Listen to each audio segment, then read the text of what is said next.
On this week's very special episode, we get to meet Cassandra's new guide dog.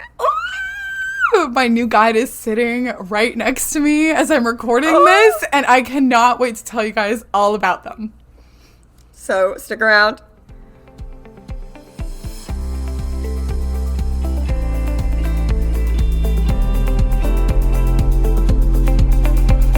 Hello and welcome back to Rare with Flair, The podcast where two best friends with the same rare disease and their dogs are living our best lives. I am your host, Casey. And I'm your host, Cassandra. Oh my gosh. Guys, we back! We're back, and we're better than ever. Okay? We're back. And it feels good to be back. And we are so excited for this gigantic two-part episode. So this is part one of a very exciting episode. We're going to kind of get into all of that in a minute, but it's a very special, it's you know when TV shows do like a special episode, you know? Yes, like, and it runs like to be continued. Ooh. Yes.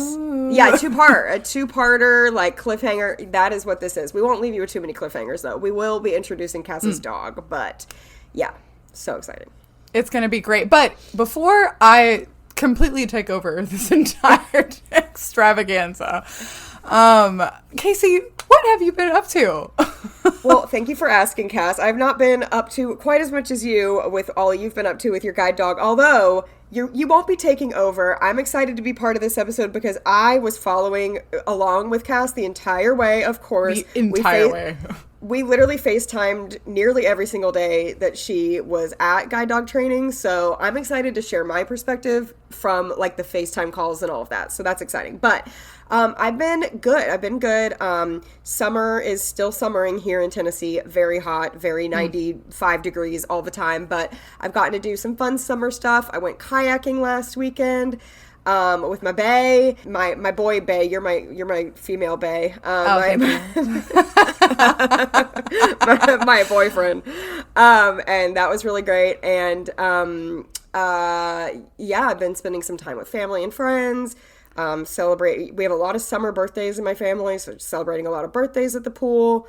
Was this the first time you got to go kayaking all summer? Yes. Girl, what a tragedy.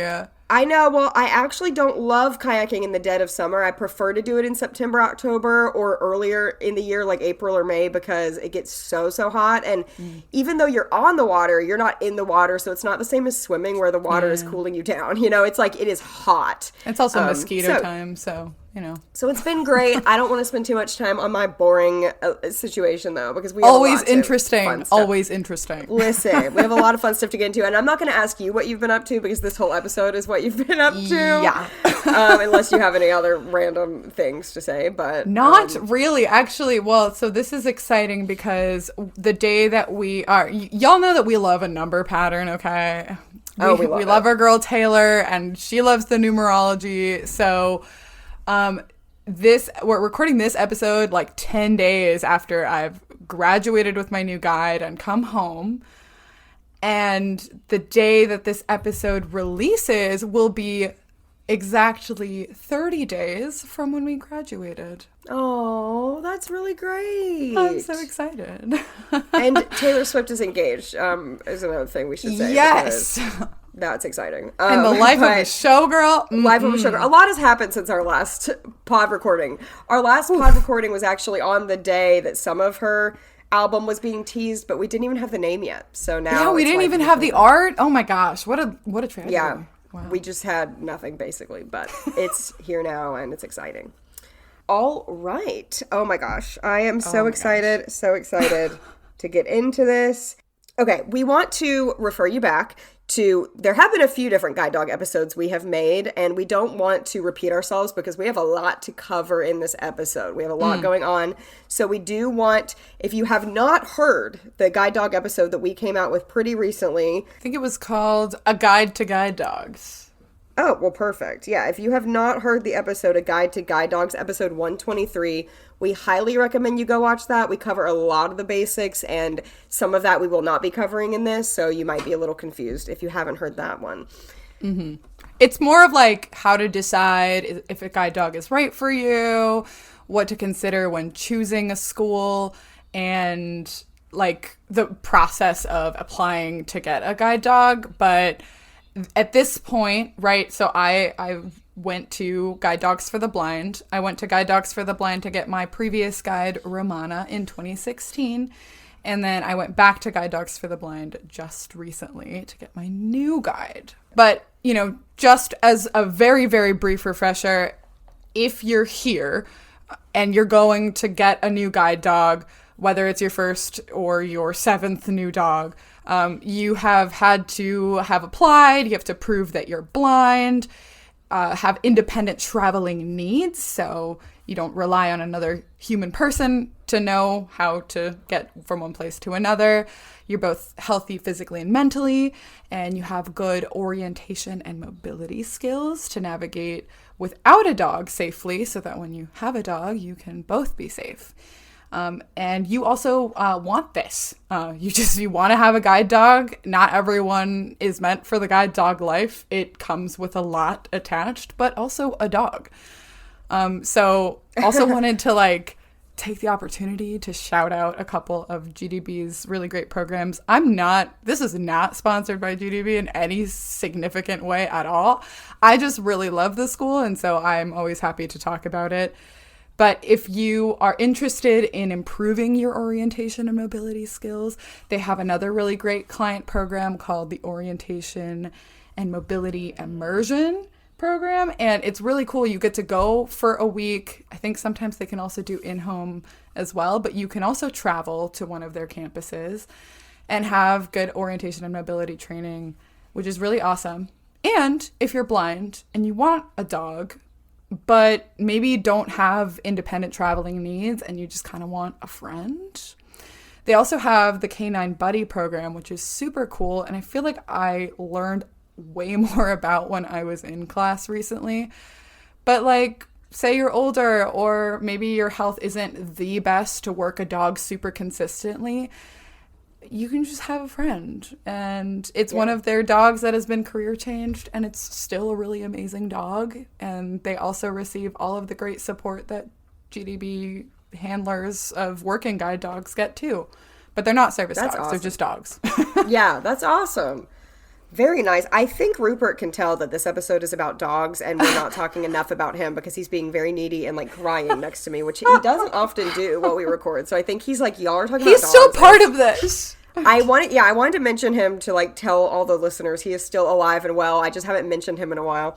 Okay, Cass. So we have a lot to cover, as we've mentioned many times. But we want to make this episode fun. There's a lot of questions that you get constantly. I mean, being a guide dog handler, you're going to be bombarded with questions more probably than you would like to be. But sure. Some of these are actually, a lot of these are actually really great questions, though. And I wanted to play a little game with you. Okay, we're going to do a rapid fire game. I have 10 questions that you were going to answer rapid fire about guide dogs. Okay, so here we go. I will try to be succinct. Number 1, when you get your guide dog, do you stay on campus? Yes, in either San Rafael or Boring, Oregon. And San Rafael's in California. Number 2, this is great. Number 2, does your dog sleep in the room with you on campus? Yes, there's a tie down or a crate that your dog can sleep on. Great.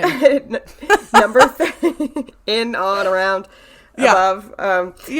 3, what do you do for 2 weeks? Fast. You walk around a lot and you hang out with your dog and you learn how to travel safely together. Great. And of course, we're going to cover more of that in the episode, of course. Nope, that's the episode. 4, all done. Number 4, do you work remotely? Not even a little bit. Which leads me into number 5. How do you take time off of work to do this? People do different stuff. You could take a medical leave of absence. You could take vacation leave. You can take short-term disability. You can make an agreement with your boss. I don't know. You can work with your boss to figure that out. Great. Number 6. This all sounds expensive. How much does this all cost you? $0.00. Actually, GDB has amazing donors and they don't receive any government funding. So it's actually really a huge deal. And this is why we donate. If you're interested, this is why we donate. It's a great cause to give to, a great nonprofit. All right, number 7. What breeds do they have at your specific guide dog school, Guide Dogs for the Blind? Mostly labs, both yellow and black, and then they've got golden retrievers and crossbreeds with goldens, but they're a little less common. Awesome. Number 8. Do you get to pick your dog? No, but we'll talk about the matching process later. Oh, I'm so excited for that. Number 9. Do you get to name your dog? No, and the answer I usually give people when they ask is that you get them when they're at least a year and a half, so they do have to be called something in between. Yeah. And our last one, number 10. How often does the school check up on you and your dog to make sure things are going well after you leave? After graduation, like 2 weeks after you graduate, and then like 10 weeks after you graduate, and then maybe like once a year they give you a phone call and say hello. Okay. Amazing. I want to let all the listeners know that being Cassandra's best friend and being legally blind myself, even though I'm not a guide dog user, does mean that I actually knew the answer to pretty much all of these. So, I was just asking as a sit-in for any of the listeners. She's like plot exposition girl. Like she's like asking the questions even though she knows the answers. I don't want people over here thinking, how do you not know any of this when you've walked through the whole process with Cassandra, which is the way to format the episode. Yes, Casey's not a bad friend. Sounds expensive. We also collected these questions from like people in our lives, aka like people that have asked me questions, especially like, did you work remotely? Those were like some of my friends asked me that. Yeah. But, just these come up so often. It's like FAQs. It is like FAQs. And thank you for saying Casey's not a bad friend. I think Casey's that is my best friend. You're not a bad friend. You're not bad. No. Okay, awesome. I do have more questions for you, but that was the end of the rapid fire section. But you did great. You were very Thank you succinct. so much. You are a great interviewer. You did great. But now we have little sections that are going to be longer here. I want to hear about class. What is class? Explain. Okay, so this is a really unique experience, and I'm really glad that we're talking about it on the pod because, I've talked about being a guide dog handler for a long time. I've now worked dogs for like 9 years, which is really nuts. And so this experience of going to guide dog training does not come around that often in a person's life. Ideally, hopefully, right? Means your dog hopefully worked for a very long time. Yeah. So it's something super worth covering, and it's again just a very unique experience that it's hard to describe and actualize unless you're there. But we want to do our best to capture the experience. So to your question, it's like a 2-week intensive. So it's like maybe camp, like summer camp almost, meets like driver's ed, but with dogs. So we basically like at the very beginning, not the very first day, but we meet our dogs, and then like I said earlier, we just kind of learn how to work with them, understand their kinks and what they know, and then figure out how it looks like to travel safely with them. So that's like a lot of what we do for 2 full weeks. We're like out there walking most days. We have discussions with the rest of our class. We, it's like business hours is usually when we're like out and about, putting ourselves in unique situations that will, under the instruction of like an instructor, it'll help us better understand what we need to do better to direct our dog or understand how to like manage our dog based on what they're doing. Nice. Which is really so you mentioned the rest of your class. So generally how many classmates do you have? How many other people are there? It varies. So there can be like, I think on average it's like 4 to maybe 6 people. I've heard of classes with more and fewer people. But we're called clients when we're at GDB because GDB serves us. So we're their clients. So it's all of us, other clients, and our dogs. And then we have class instructors. So depending on, how many people are in the class, we might get paired off from our group of 4 to 6 or individually work with an instructor. And this instructor is also a dog trainer. They may or may not have trained your specific dog, but they will help you work together with them so they are familiar with your dog. So I've had kind of both ends of that, where when I got Romana, my instructor was not the same as her trainer, and her trainer wasn't even in like part of our class. So I think I did get to meet her while I was there, but they were totally different people. Meanwhile, this time I had the absolute pleasure of having my dog's trainer also be our instructor. So that was super fun because, our trainer, Adam, knew a ton about my dog and could also kind of help fill in the gaps. And I got cute pictures of my dog before I got them. So that's an added bonus. And we keep saying, she keeps saying my dog. I know it sounds cryptic, but guys, we will be revealing It's worth the wait. It's worth the wait because I had to wait too. Yeah, exactly. If we had to wait, you have to wait a bit, but not too long. It will be revealed. It'll be soon. It'll be soon. Don't worry. But yeah, every class also has a supervisor. So they kind of oversee everybody. So all the clients and all of the instructors. And this year was extra special for me because my instructor, when I went for Romana, is now a supervisor, and she was our supervisor. So Chelsea, that's awesome. It was just so cool to see Chelsea again after 9 years where she worked with, plucky 19-year-olds, first-time handler, and now like she's boss lady and I'm like more grown up. So it was really cool. You've both matured. Yeah, I love that. I know, right? That's awesome. I'm glad you got to see some of the same people. So, kind of going a callback, I was asking you earlier in the rapid fire, what do you do for 2 weeks? But I mean, what do you do all day? And this time you don't have to be, that's hard to answer in a succinct way. So we need to actually kind of go over, what you do all day. Yeah. So we're on a pretty tight schedule. So mostly for the benefit of our dogs. So we get a schedule of when we're supposed to feed, water, and relieve, meaning like let them go potty. It's a very formal word, but I've been using it ever since I got a guide. So I feel like it sounds normal to me just because I've heard you say it so many times, but so it sounds normal to me because I've heard you say it for years.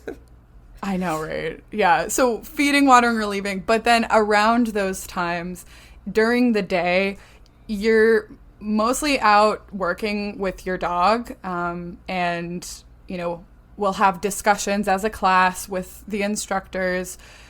We have to listen to these class lectures beforehand, and then we basically get together before we go and do anything and discuss. And then we kind of put the things that we had learned and talked about into practice, ideally, working with our dogs in a variety of different situations. It's kind of like working with the instructor is kind of like having a learner's permit. If anyone listens to this pod and can drive, we can't. Not many probably do. For the sightings out there, it's like when you go to driver's ed, you have to also then have like a certain number of practicing hours with a licensed driver. So your dog's or like your trainer is like the licensed driver, and then you're basically trying to drive with your temps. And they're kind of giving you guidance along the way, like, stop here or, pull over, if you will. to maybe Hmm. address different things that come up as you guys work together. And then at night, we get to stay in GDB's residence halls. They're very nice, I have to say. Yeah, they They're really are. like I mean, lovely. I saw it on FaceTime. That's all I can say. But I was actually surprised when you first FaceTime me how nice the rooms are. I mean, not that I thought they'd be bad, but they were just even bigger than I expected. Well, and I think it's because they call them dorms, and dorms in college are like teeny weeny. that's exactly why. It's more of a hotel size than a dorm size. Yes. Yeah, I think that's why I thought it was smaller than it was. Yeah, I know, right? It's a misnomer, Uh-huh. but they're super nice. So they like feed us like incredible food. I have to say, the food at GDB is notorious for being really good. Yeah, she was telling me about some of the food. It sounded Oh, amazing. it's nuts. It's so Yeah. nuts. We also have like the residence halls are staffed with RAs, so it is sort of like camp college vibes. And they're basically around to help you with anything that you might need during the night. And there are also like nursing staff there at GDB, and they are like, gosh, like all of these people are so lovely. And it's cool to have seen, again, a lot of familiar faces from even 9 years ago, which is quite a while. But Yeah. but people are so wonderful there. I have like so many people I want to shout out later in this episode. Oh yeah. Oh, and we will definitely be doing that. Okay, so Cass, you were super awesome and recorded a ton of memos in the moment for us at training, Yeah. which is awesome. Like basically every day, Cass was emailing me a memo recapping the day, and there's a lot of it, and we are gonna probably unfortunately not even get to share all of it, but hopefully get to share a decent chunk of the highlights of what you recorded for us. So we would love to play a little snippet of your day one, your travel, and your anticipation of meeting your new dog. Because don't you meet the dog the second, like the next day you're there, right? Yeah, yeah. So you generally arrive anywhere from, morning in California time. So I got there at like 11-ish. But it varies just depending on your flight schedule. And then on the second day, which we'll get to, it's like after lunch that you meet your dog. So you kind of have a half a day at least to settle in, which is really nice, but also the anticipation it builds. But also, huge shout out to Casey for listening to probably like an hour and a half's worth of voice notes. It was my pleasure. When I was in training. And chopping them up and putting them in this episode is no small feat. So, like, But like they're great. They're great though, and I'm excited for people to hear them because it's really special to have your in the moment thoughts, and I especially love the anticipation to hear that. So yeah, let's play some of that right now. Hello, Podians. This is Cass. It is Sunday of my first week of training. It is literally the first day that I'm here at Guide Dogs for the Blind and in San Rafael, California. I think something that sort of struck me coming back is that these facilities are all nice and well maintained. The staff at Guide Dogs for the Blind is remarkably attentive. Like, they really, really care about giving everyone, including themselves, the best experience possible. There's like cleaning staff and kitchen staff, and I'm in one of their dorms in the main building, residence halls. And so are my other classmates. There are 6 of us in this class in total. For their privacy, I won't talk too much about my fellow classmates, but there are 6 of us, which is really exciting that we're all kind of going on this journey together, whether it's our first or our fifth dog. Um, it is just a really lovely place to be and experience this new beginning of a journey for all of us. I am so excited. Of course, I have not met my dog yet. It's the last night that I'm going to be spending dogless. And I'm jittery a little, like excited. I'm almost nervous because um I think the movie Tangled always gives me vibes of GDB, and I don't know why. I think maybe because I heard someone once talk about the song "At Last I See the Light," and you know, just how blind I've been, is one of the lyrics from there, and how it really feels like your world opens up when you get a guide dog. So, um, I I was watching Tangled really recently, and one of my favorite, very, very favorite parts is like when Rapunzel is about to see the floating lights that she's dreamt about seeing, and she's like, "What if it's not everything I imagined?" And Flynn goes, "Oh, it will be." And she's like, "But what if it is?" And then he said, "That's the good part. You get to go find a new dream." And I'm almost a little bit scared because I've been anticipating this for a long time that like we're gonna find a new dream together. It's exciting and it's different. And I don't know, I'm all like poetic about it, but whatever. I'm so excited to meet my new companion. It's crazy, but I'm excited to walk through this with you. I'm gonna go to bed if I can sleep because it's like going to bed before Christmas. So, good night, everybody. Yay. Okay. Love it. Love it. So exciting to like it's like Christmas Eve, you know? It's crazy, and it feels unreal when you're there without a dog, because it's the entire reason you flew out there, or I guess if you're local, got a ride there. But Yeah.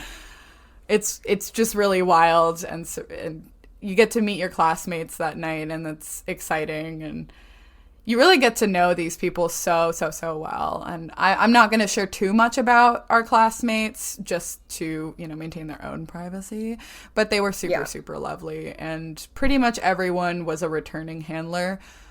So whether it was our second or our third or our fifth dog, it was also just special to reminisce on our like former guides and just get to bond together. Yeah. You get to learn what people's like food preferences are, because they take orders every day, and it's just so cute. Of like, well, she doesn't like chickpeas, and she hates onions, and she's a vegetarian, and like it's Yeah. you just know these people so well after 2 weeks. I love it. Okay, day 2, dog day. It's very exciting. This Guys, is Christmas Day.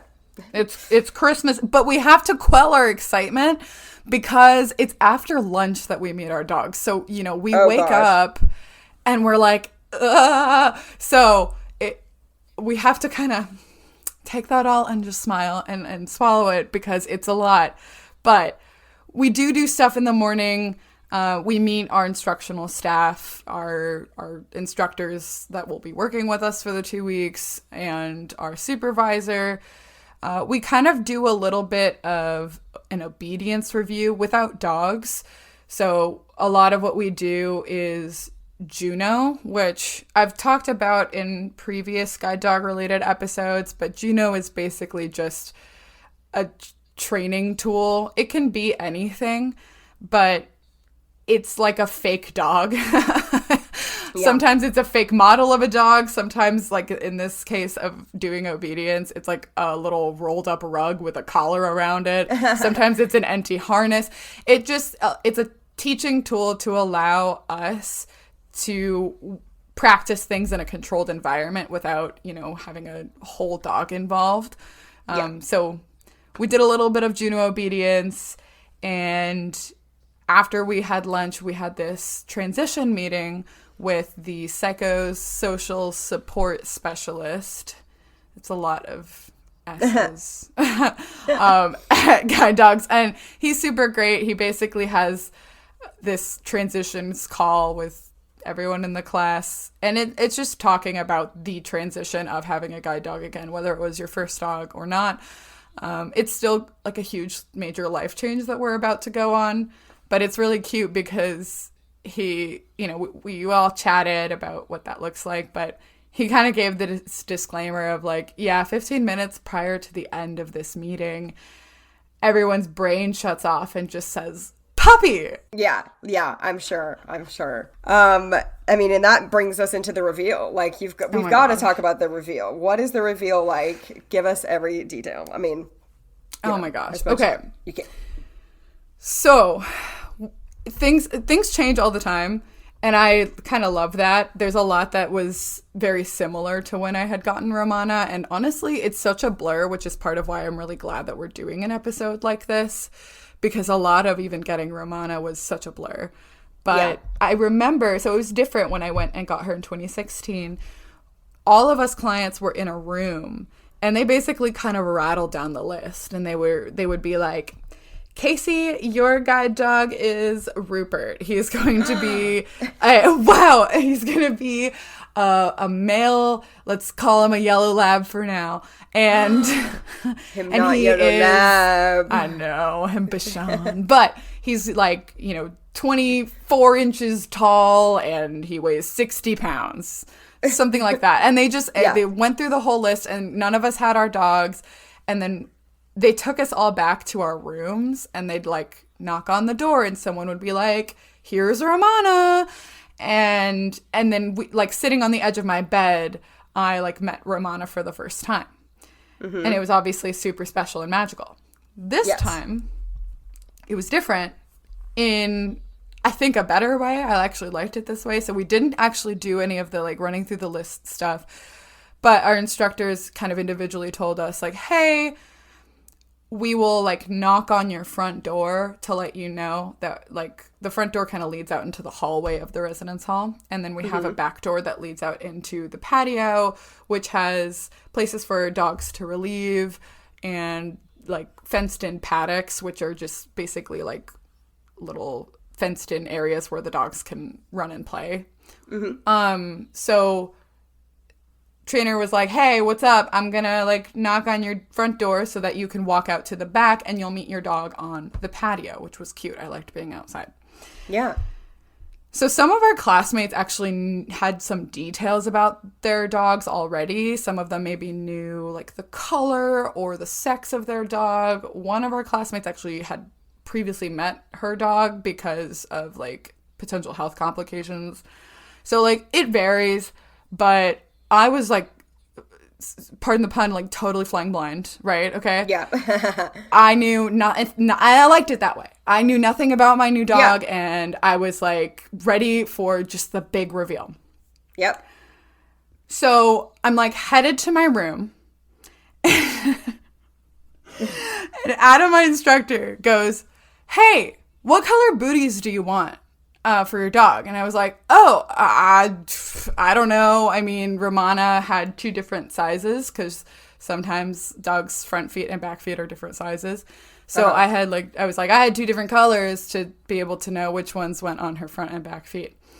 And then he goes, okay, Anaheim is the same way. I'll get black and gray. And then he walks away. Oh my. And I'm like, what? You're like, what did you just say?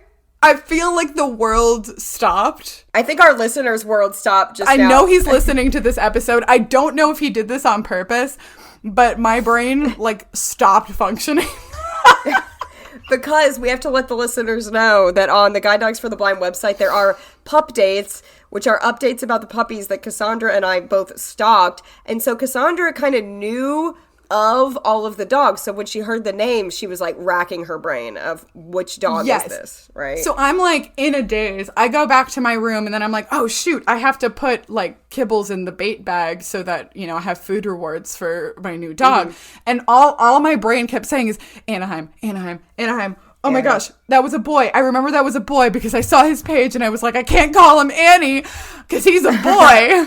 But I didn't have time to like look it up, and I almost didn't want to because I'm like, it's going to happen. And I didn't know if he was black or yellow. I was just like, oh my gosh, I got a boy. Uh-huh. And so like almost immediately the knock came on my door, and so I popped out to the back with just like I'm holding on to my leash and my bait bag. And then it was really sweet because Adam recorded this whole interaction. So I get to like keep that forever, which is special. And I sent it to Casey too. Yes, it is so special. But, you know, for those that don't know or don't remember, Romana she was a Spitfire. I called her a brat all the time when I talked about her in training because she was. Yeah. She was small, yellow lab. She was maybe 22 inches, very short. She was like 58 pounds, so she was a petite girl. And so then it was the biggest irony because the first thing that Adam says when he's coming with my new dog, and I hear the clicking of his toenails, and he's like, "Here's your large black male." And it was just so exciting. Like, I don't know how to describe that moment because it's like, it's overwhelming. And this dog is huge. He has a ginormous head. Yes. And he's like, I think the first thing I said was like, he's so studly. Like, he was tall and he was dark and handsome. Like, he has like a really, it's funny because his pup date page, which I later looked at, of course, said that he was mistaken more than once for a Great Dane, which is hilarious because Great Danes are like twice the size. Huge. Yeah. But his physique is big. kind of like that. So he's got like the big ribs and then they like really tuck up very, very elegantly. And he's got kind of a big booty. And so I like immediately thought like, boy, this is a real athlete. He's like a D1 football player. Like, it was just so wild. And, you know, Adam took some pictures and he's like, cool, I'll leave you guys alone. And so I took him in my room and I was just like, oh my gosh. Like, I had him sit, and it's so funny because they always tell you that when you get your second dog, like, you're going to compare it to your first, whatever. It's going to happen all the time. And it did. But Anaheim and Romana are just such vastly different dogs in almost every conceivable way that it's usually just, well, she did this and he didn't, or vice versa. Right. It's almost better when they're so different because they're not as comparable when they're so different, you know? You can't compare. Yeah, and I know that it's you've like had comparing male apples and Bichons, but you've had male Bichons your whole life. I have. And all three of your dogs have been just vastly different from one another. All three. It's not even like two are similar and one is different. All three of them could not be more different if I even tried to explain it. Yeah, it's crazy because like dogs' personalities are so complicated and they're so varied too. So I say this because it was so cute. Immediately after I went back inside our room because then I was gonna FaceTime everybody. I took a picture of him, and Romana, again, brat, she hated pictures, or she made herself important. She had an RBF, and I would pull out the camera and she'd look away because she was too cool.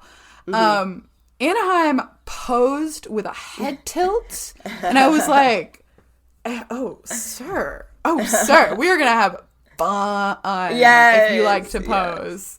Yes. So it was cool because I got to FaceTime my family, and you can like add multiple people to a FaceTime call. So I did a whole conference call with like my parents and my brother and sister-in-law. And then I just like flipped that camera around and I was like, this is Anaheim. And it was super cute and exciting. And then I FaceTimed you. This is the part I'll tell. My first time virtually meeting Anaheim. So I answer the phone. I know what this is because I've been waiting with bated breath, you know. I see Cassandra's face and she's like, do you want me to tell you about the dog first or do you want me to just show you? And I was like, I don't know. I was like so nervous. I was like, I don't even know what I want. I don't know. And you were like, I'll just show you. And she flipped. Oh my gosh. She flipped the camera around. And I don't know if I believe in love at first sight, but this was love at first sight for me. I literally, the moment I saw him, I fell in love with this dog. I'm in love with this dog. He his face is the most kind. He has the most kind eyes, and he has the sweetest face in the world. And I cried. I wasn't like, I wasn't bawling, but I was definitely crying. Like, which is while wild because meeting I him. think I was so like overwhelmed and maybe overstimulated that I couldn't cry until later. Yeah, you were like in shock mode. Like, I was in shock. I was totally in shock. Yeah, you were like you were way more. But I was crying. He was absolutely perfect. I loved it. I loved everything about him from the moment I saw him. Like, seriously, it was love at first sight for me. It really was. He was more perfect than I ever could have imagined. Like, truly. I know. He is you guys, he is the cutest dog. Like, he's the handsome. sweetest looking dog. He's a gentle giant. He's so cute. Yeah, But he's it's also fun. crazy because like Casey mentioned the pup dates, and so like when you're waiting to go to class, not everyone, but a lot of people look at this site, and it's meant really for the puppy raisers so that they know where their dog is and kind of have like cute pictures of them. But a lot of us clients use it because it's just fun and it's cute to see the names, and you know, you can't possibly know, because I had looked at the pup dates and I was trying to look for any clue I could possibly find about a dog that was like on the faster end of pace. And Anaheim's pup dates didn't say anything about that, which is I never even thought he would be an option. But like, they're also cute, but when you get your match, it's just like, it's magic. And it's not always magic, right? Like, sometimes you guys have to grow together and learn each other, and maybe it's not love at first sight, but I agree, for me it was also love at first sight. I was like Truly obsessed with this dog from the start. Yeah, you really were. And it was really cool to see. So, Cass, I would love to take this minute to play another one of your memos from that very day, the amazing day that you met Anaheim and some of the stuff y'all did that day. So, here we go. This morning, it's dog day, guys. It's dog day. Oh, I'm so excited. I'm so excited. So I met my trainer and my partner in training. So generally there are 6 of us this class. So we're paired off with an instructor. Typically, like when we're going to be actually working, we work one-on-one with the instructor, one at a time, but one instructor for 2 people, if that makes sense. We did a little pace walk this morning with the harness and our trainer, and my trainer did give me a little tidbit that he actually trained my dog that I'm going to be getting, which is so great and exciting because now I get a little bit more insight into my dog since my trainer knows him or her. I have no idea really well. They've really kept it on the DL. Some of my classmates got a little bit more about their dogs, but I'm kind of glad I didn't because I like the anticipation. He did do a couple things that maybe implied that my dog might be taller, which could be exciting because Romana was a petite girly. So we'll see. We'll have to see. But I want to cry, guys. I have a lot of anxious energy today. I usually drink a cup of coffee in the afternoon. I don't think I'm going to need it, and I think I'm going to crash out tonight. So we will wait and see. Wow. It's been a day. It's so crazy because like you kind of just know that something's going to change and it's going to be big. And obviously you're here and it's a massive transition, right? We had that great transitions call and then our dogs. And it's, wow. Mr. A is the coolest. He's so cool. I'm just getting to know him. It literally has not even been 24 hours. Has it even been 12? It's been wild, but he's so cool already. I really feel like he's like a jock guy. Like he's cool, he's fit, he's big, he's rather like level-headed, very work hard, play hard, is kind of how his trainer and my trainer described him, but also how he really just seems to be. He is super food motivated, even more so than I feel like Romana was. Romana was definitely food motivated, but like Anaheim is watching. Like he is so on when the food is out. And he's very eager to please. He does what the trainers call like offering behaviors. Basically, he's just trying to give me positive things in order to get food, which is awesome. I mean, hey, love that. Like we after we met and we had that time, and then I FaceTimed my family in case, we got to heel around the building a little bit. We practiced some obedience, and obviously these dogs are trained, but it's more of, now starting to bond with them, right? The process has begun, and especially with the food rewards, like getting them to trust you is a big part of that process. And so then starting to just give them commands. And he's fast, like he's on it, he'll execute well. So he's so cool. I am really excited to get to work with him tomorrow and just see how that, like the guiding aspect of it works. But I am really, really excited about it. I think the initial shock and like, oh my gosh, like flutter of emotions and like almost overstimulation, and then talking to my family, and it's just like wow. And then we walked around, and I like started this playlist that I was excited about, and it has like Taylor Swift songs on it, because if he's like a football player, he's like Travis Kelce, and I am Taylor Swift, and I've been told I look like Taylor Swift because of her hair color, and she's also tall, and we have the bold lips, like, it's there. But he's a sensitive guy. I was listening to this playlist. I was sitting next to him on the ground, and he was on tie down, just on his little like fleece pad rug, and I got emotional. I was listening to Begin Again, and it felt like it really hit. And after just having a calm moment, like, oh my gosh, realizing it's here, it happened. This is my second guide dog. And he's awesome so far. I'm just like, he likes to put his paw on people, whether, regardless of the situation. So even if we're just sitting and he's nearby, and then he'll just like put his giant paw on you. Just one. That's it. And it's really cute. I love that he does that. I feel special when he does that.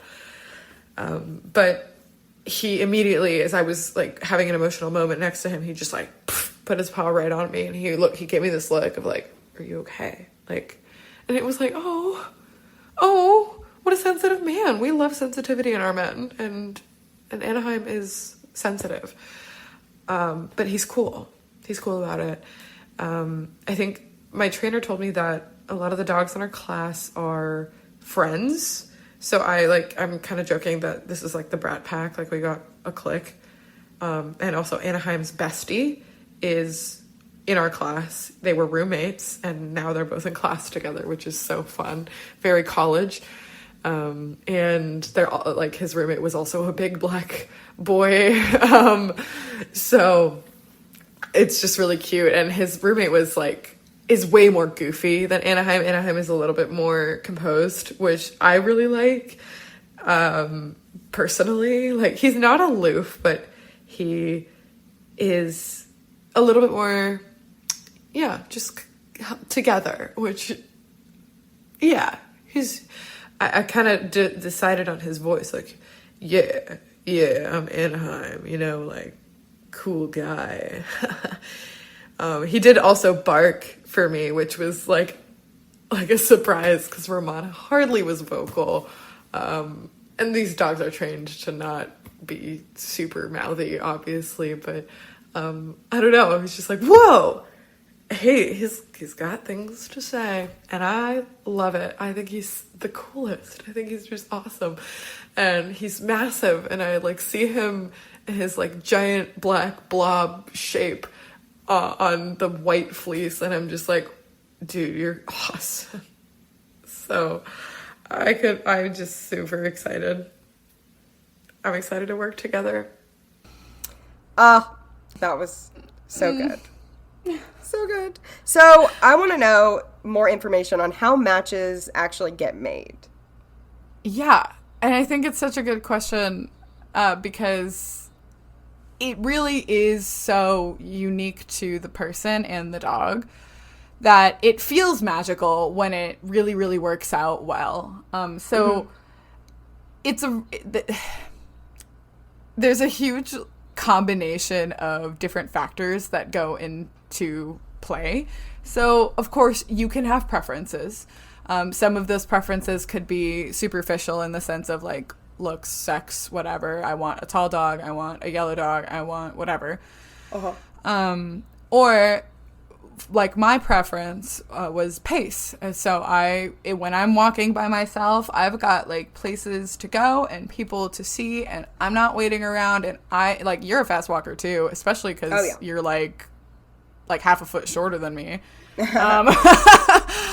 But I'm also tall, and so I've got a long stride, and I wanted a dog that would have that long stride. And like it's hard because not every dog is going to move fast. You can't force a dog to walk quickly. It's more just if they want to, you can nurture it, but you can't speed up a slow dog really. You can slow down a dog that might be too fast, but you know, that was my biggest preference, if you will. But a lot of other factors go into play, like your lifestyle and your personality. So as for personality, I love Goldens. I grew up with a Golden Retriever, but I'm not a Golden girly. Like you're not a Golden girl. You're not Blanche or I'm not Blanche or Rose or Dorothy. Yeah.